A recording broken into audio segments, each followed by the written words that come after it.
The good news is a lot of these storms are continuing to weaken as they move through. We have that one tornado warned storm that again went from being an observed tornado to it's like sticky now. we can still hear Bo.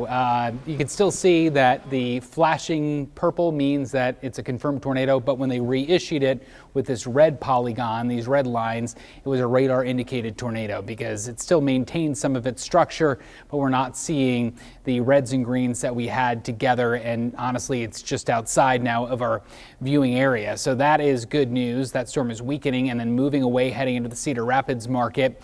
And then a little bit closer to the metro, this was the storm that we had a little bit of hail with as it moved through.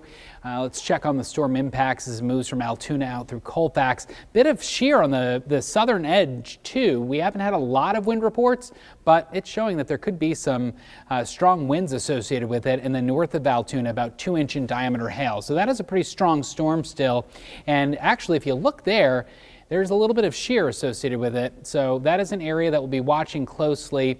Again, just south of Altoona, northeast of Carlisle as it moves along and north of Highway 5. So that's an area that is concerning. We'll see if that holds together or what happens with that storm as it moves through.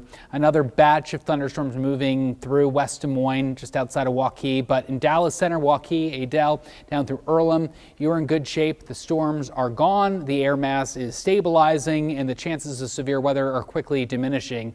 And then south and west of Winterset, we still have these strong thunderstorms that are prompting the severe thunderstorm warning, which we could still see some 2-inch in diameter hail north of Afton, which for you, this is your third round of severe weather this evening as these storms continue to move through. The good news is this is your last and final round. And then farther south and west near Lenox, we have some strong thunderstorms and down through Bedford. Those are also moving off to the east. As these storms continue to move to the east, we'll have areas cleared off from that severe thunderstorm watch or that tornado watch as the air mass again turns a bit more stable.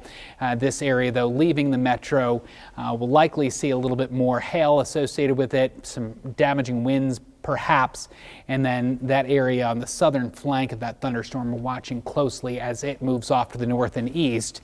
Again, no tornado at this point, but it's an area that we're watching that there may be some enhanced inflow and the possibility of some rotation there. So large hail, damaging winds are the primary threats, and certainly a lot of heavy rain.